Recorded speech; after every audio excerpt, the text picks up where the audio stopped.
সবাইকে স্বাগত জানিয়ে শুরু করছি রবীন্দ্রনাথ ঠাকুরের ছিন্নপত্র ১০২ সংখ্যক পত্রটির আলোচনা, ব্যাখ্যা, বিশ্লেষণ তোমাদের জানিয়ে রাখি। এই আলোচনার নোটসের পিডিএফ ডেসক্রিপশন বক্সে দেওয়া থাকবে। ছিন্নপত্রের সমস্ত চিঠিগুলো নিয়েই আমরা আলোচনা করব। তোমাদের জানিয়ে রাখি এই নোটস অবশ্যই পত্রটির অনুসারী হবে। ছিন্নপত্র ১০২-এর ব্যাখ্যা বিশ্লেষণ ভিডিও ডেসক্রিপশন বক্সে নোটসের পিডিএফ লিঙ্ক দেওয়া থাকবে। তোমরা সেই লিঙ্কে গিয়ে ক্লিক করবে, তাহলেই নোটস ডাউনলোড হয়ে যাবে। ছিন্নপত্র ১০২, আমরা মূল চিঠিটা প্রথমে পড়ে নেব। ছিন্নপত্র ১০২। এদিকে গরমটাও বেশ পড়েছে, কিন্তু রৌদ্রের উত্তাপটাকে আমি বড় একটা গ্রাহ্য করি নে। তপ্ত বাতাস, ধুলোবালি, খড়কুটো উড়িয়ে নিয়ে হু হু শব্দ করে ছুটেছে। প্রায়ই হঠাৎ এক এক জায়গায় একটা আজগবি ঘূর্ণি বাতাস দাঁড়িয়ে ওঠে শুকনো পাতা এবং ধুলোর ওড়না ঘুরিয়ে ঘুরতে ঘুরতে নেচে অদৃশ্য হয়ে যাচ্ছে। সেটা দেখতে বেশ লাগে। নদীর ধারে বাগান থেকে পাখিগুলো ভারী মিষ্টি ডাকছে, মনে হচ্ছে ঠিক বসন্তই বটে। তপ্ত খোলা থেকে একেবারে গরম গরম নাবিয়ে এনেছে, কিন্তু গরমটা পরিমাণে কিঞ্চিত বেশি, আর একটুখানি জুড়িয়ে আনলে বিশেষ ক্ষতি ছিল না। আজ সকালবেলাটায় হঠাৎ দিব্যি ঠান্ডা পড়েছিল, এমনকি প্রায় শীতকালের মতো। স্নান করবার সময় মনে খুব প্রবল উৎসাহ ছিল না। এই প্রকৃতি নামক একটা বৃহৎ ব্যাপারের মধ্যে কখন যে কি হচ্ছে তার হিসেব পাওয়া শক্ত। কোথায় তার কোনো অজ্ঞাত কোণে কি একটা কাণ্ড ঘটছে, আর অকস্মাৎ চারদিকের সমস্ত ভাবখানা বদলে যাচ্ছে। আমি কাল ভাবছিলুম, মানুষের মনখানাও ঠিক ওই প্রকাণ্ড প্রকৃতির মতো রহস্যময়। চতুর্দিকে শিরা উপশিরা, স্নায়ু, মস্তিষ্ক, মজ্জার ভিতর কি এক অবিশ্রাম ইন্দ্রজাল চলছে। হু হু শব্দে রক্তস্রোত ছুটছে, স্নায়ুগুলো কাঁপছে, হৃৎপিণ্ড উঠছে পড়ছে, আর এই রহস্যময়ী মানব প্রকৃতির মধ্যে ঋতু পরিবর্তন হচ্ছে। কোথা থেকে কখন কি হাওয়া আসে আমরা কিছুই জানিনি। আজ মনে করলুম জীবনটা দিব্যি চালাতে পারবো, বেশ বল আছে। সংসারের দুঃখ যন্ত্রণাগুলোকে একেবারে ডিঙিয়ে চলে যাব, এই ভেবে সমস্ত জীবনের প্রোগ্রামটি ছাপিয়ে এনে শক্ত করে বাঁধিয়ে পকেটে রেখে নিশ্চিন্ত আছি। কাল দেখি কোন অজ্ঞাত রসাতল থেকে আরেকটা হাওয়া দিয়েছে। আকাশের ভাবগতিক সমস্ত বদলে গেছে। তখন আর মনে হয় না এ দুর্যোগ কোনো কালে কাটিয়ে উঠতে পারব। এসবের উৎপত্তি কোনখানে? কোন শিরার মধ্যে, স্নায়ুর মধ্যে কি একটা নড়চড় হয়ে গেছে, মাঝের থেকে আমি আমার সমস্ত বলবুদ্ধি নিয়ে আর কুলিয়ে উঠতে পারিনি। নিজের ভিতরকার এই অপার রহস্যের কথা মনে করলে ভারী ভয় হয়। কি করতে পারবো না পারবো কিছুই জোর করে বলতে পারি না। মনে হয় কিছুই না জেনে আমি একটা প্রকাণ্ড কাণ্ড সর্বদা স্কন্ধে বহন করে নিয়ে বেড়াই। আয়ত্ত করতে পারিনি, অথচ এর হাতও কিছুতেই এড়াতে পারি। জানি নে আমাকে কোথায় নিয়ে যাবে, আমিই বা একে কোথায় নিয়ে যাব। আমার স্কন্ধে এই ভয়ঙ্কর রহস্য যোজনা করে দেবার কি প্রয়োজন ছিল? বুকের ভিতর কি হয়, শিরার মধ্যে কি চলছে, মস্তিষ্কের মধ্যে কি নড়ছে, কত কি অসংখ্য কাণ্ড আমাকে অবিশ্রাম আচ্ছন্ন করে ঘটছে, আমি দেখতে পাচ্ছি না। আমার সঙ্গে পরামর্শ করে না, অথচ সব সত্য নিয়ে খাড়া হয়ে দাঁড়িয়ে কর্তা ব্যক্তির মতো মুখ করে মনে করছি আমি একজন আমি। তুমি তো ভারী, তুমি তোমার নিজের কতটুকুই বা জানো তার ঠিক নেই।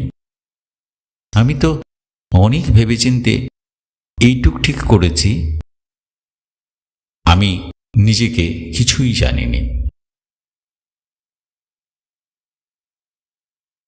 আমি একটা সজীব পিয়ানো যন্ত্রের মতো, ভিতরে অন্ধকারের মধ্যে অনেকগুলো তার এবং কলবল আছে। কখন কে এসে বাজায় কিছুই জানি নে, কেন বাজে তাও সম্পূর্ণ বোঝা শক্ত। কি বাজে সেইটাই জানি, সুখ বাজে কি ব্যথা বাজে, কড়ি বাজে কি কোমল বাজে, তালে বাজে কি বেতালে বাজে, এইটুকুই বুঝতে পারি। আর জানি আমার অক্টেভ নিচের দিকেই বা কত দূর, উপরের দিকেই বা কত দূর। না, তাও কি ঠিক জানি?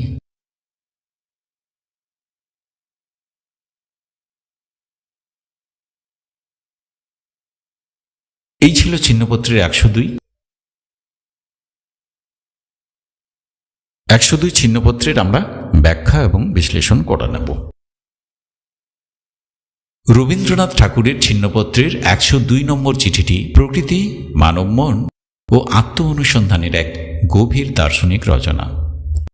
এখানে তিনি বাহ্য জগতের পরিবর্তনশীলতা থেকে অন্তর্জগতের রহস্যকে ব্যাখ্যা করেছেন। 1. প্রকৃতির বর্ণনা ও পরিবর্তনশীলতা। চিঠির শুরুতেই তিনি প্রতিস্বরের প্রকৃতির এক জীবন্ত ছবি আঁকেন। তপ্ত বাতাস, ধুলোবালি, খড়কুটো উড়িয়ে নিয়ে হু হু শব্দ করে ছুটেছে একটা আজগবি ঘূর্ণি বাতাস, নিচে অদৃশ্য হয়ে যাচ্ছে ইত্যাদি। এখানে প্রকৃতিকে তিনি গতিশীল, অস্থির ও রহস্যময় রূপে দেখিয়েছেন। হঠাৎ ঠান্ডা, হঠাৎ গরম, এই পরিবর্তন তাকে ভাবায়।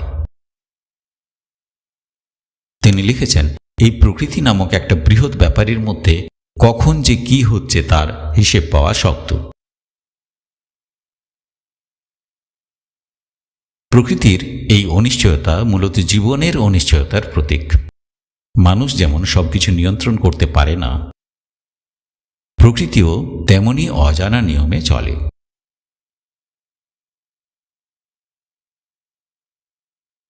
দ্বিতীয় যে বিষয়টি এই পত্রে আমরা দেখতে পাই সেটি হচ্ছে মানব মনের সঙ্গে প্রকৃতির তুলনা। প্রকৃতির অস্থিরতার সঙ্গে তিনি মানব মনের তুলনা করেছেন। তিনি বলেছেন চিঠিতে, মানুষের মনখানাও ঠিক ওই প্রকাণ্ড প্রকৃতির মতো রহস্যময়।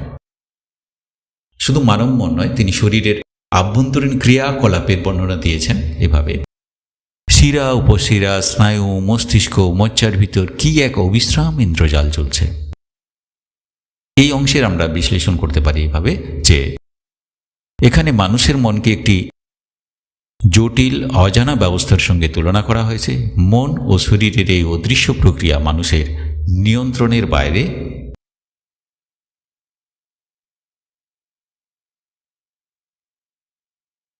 তিন নম্বর পয়েন্ট আমরা এখানে উল্লেখ করতে পারি এরকম যে আত্মনিয়ন্ত্রণের সীমাবদ্ধতা ও অনিশ্চয়তা।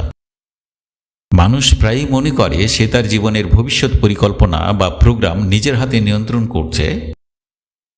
কবি এই ধারণাকে এক প্রকার ভ্রান্তি হিসেবে চিহ্নিত করেছেন। তিনি লিখেছেন চিঠিতে, আজ মনে করলুম জীবনটা দিব্যি চালাতে পারবো, শক্ত করে বাঁধিয়ে পকেটে রেখে নিশ্চিন্ত আছি।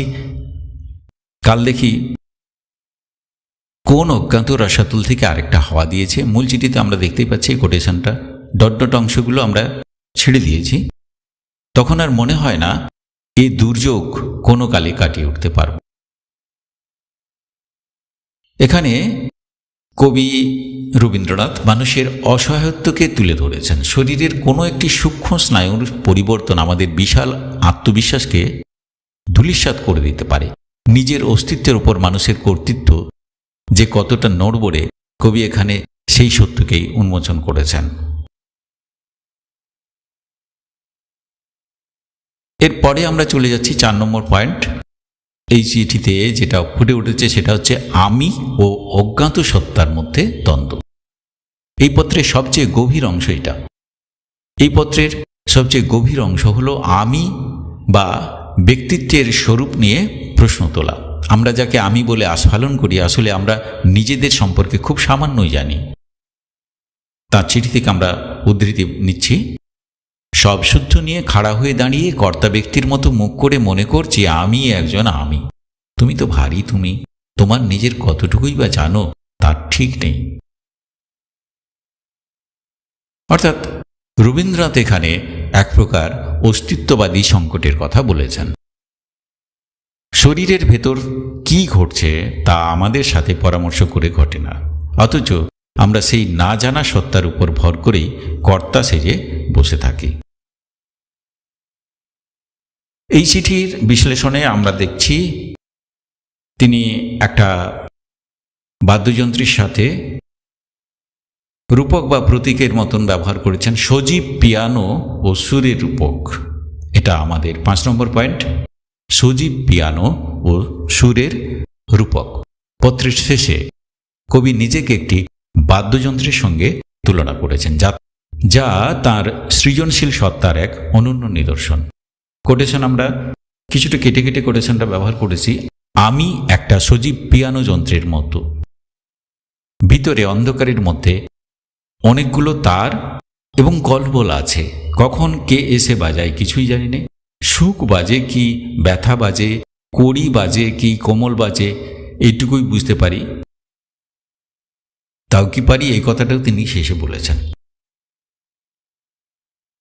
মূল চিঠিটা পড়লেই তোমরা বুঝতে পারো এই অংশের ব্যাখ্যাটা কিরকম, কি বলতে চাইছেন। যন্ত্র বনাম বাদক।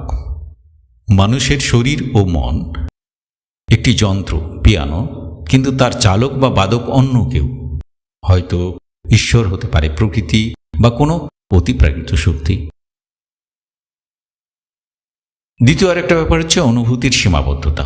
আমরা কেবল ফলাফলটুকু জানি, অর্থাৎ আমরা সুখ পাচ্ছি না দুঃখ, কিন্তু কেন এই সুর বাজছে বা আমাদের চেতনার পরিধি অক্টেভ কতখানি বিস্তৃত তার পূর্ণ জ্ঞান আমাদের নেই।